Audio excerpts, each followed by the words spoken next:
Hola, bienvenidos a un nuevo video en el canal de San Opina. Hoy vamos a desmentir los mitos y prejuicios que se tienen acerca de la iglesia durante la Edad Media y 5 razones de las cuales por qué la iglesia sí era necesaria durante esta época. Primero, pongámonos en contexto. Durante el siglo V, muchos pueblos bárbaros asediaban al Imperio Romano, ya sea eslavos, germanos o húngaros. Finalmente el Imperio Romano de Occidente cae en el año 476 de nuestra era. A partir de aquí, muchos habitantes abandonaron las ciudades que fueron algunas partes del imperio hacia el campo, y se establecería un gobierno descentralizado, y aquí comienza la Edad Media.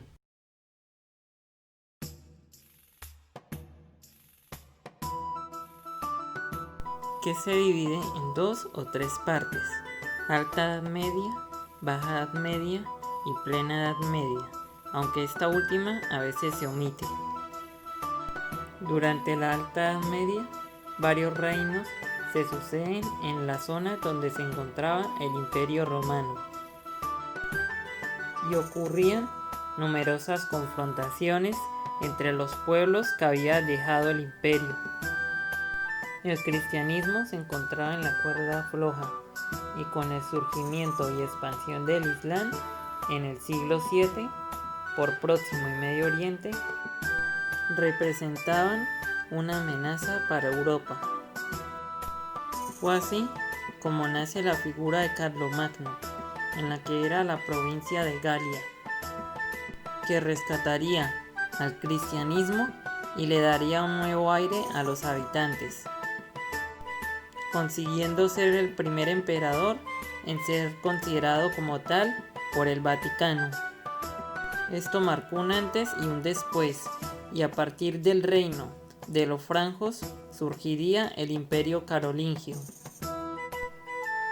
Y aunque fue un imperio efímero, sentó las bases para la Europa cristiana, dividiéndose en 3 después de la muerte de Carlomagno, en la actual Francia, Francia Central y Francia Oriental. Esta última se transformaría en el Sacro Imperio Romano Germánico. Así empezaría una nueva era para Europa, para finales del siglo IX. Los monasterios habían surgido por todo el continente, y a pesar de que la península ibérica había sido tomada por los musulmanes, el resto de Europa se mantenía firme. Y aquí está la pregunta: ¿qué papel jugaron los monasterios durante el resto de la Edad Media? Bueno, si consideramos la Plena Edad Media como un periodo histórico dentro de esta, con el nacimiento de las expediciones vikingas y el óptimo climático medieval, se dio paso a la conquista de Groenlandia y el cultivo de vies en Inglaterra, surgiendo así el feudalismo en Europa occidental. Durante las cruzadas de los siglos XI, XII y XIII se dieron intercambio de conocimientos y culturas entre el viejo continente y el mundo árabe.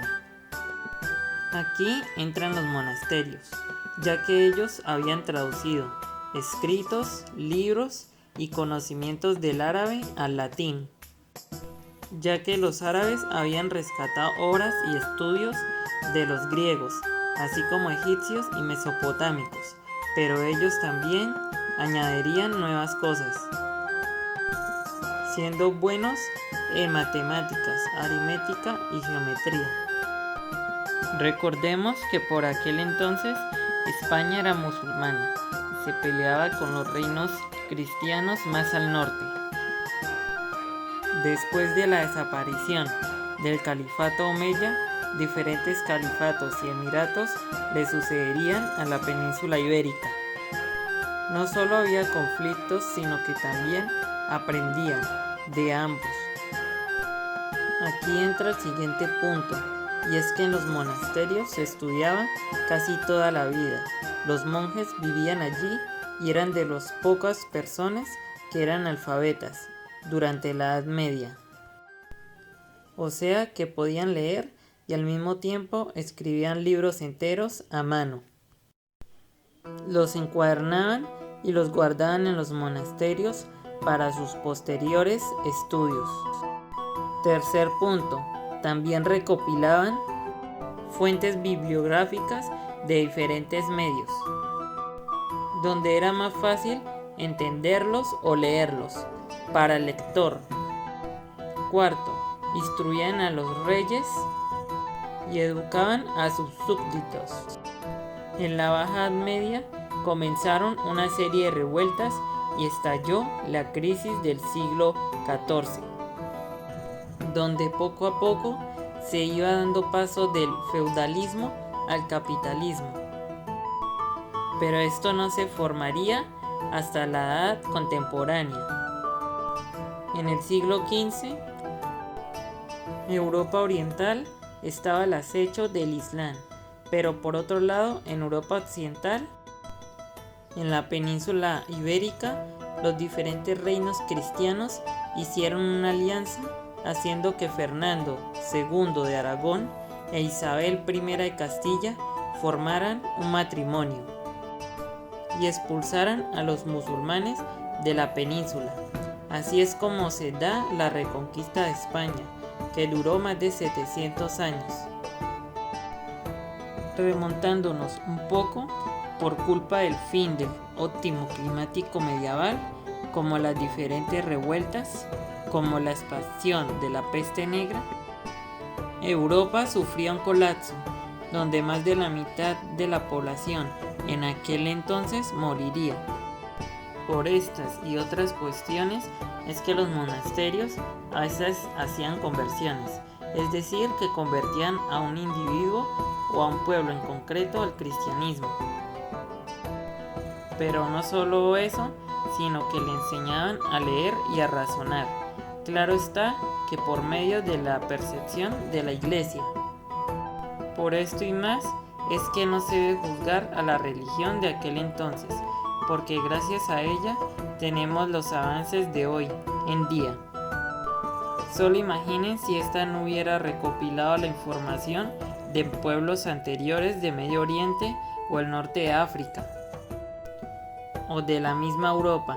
Nada de esto hubiera llegado al Nuevo Mundo y las ciencias no hubieran tenido un boom durante la revolución científica de los posteriores siglos. Esto ha sido todo. Gracias.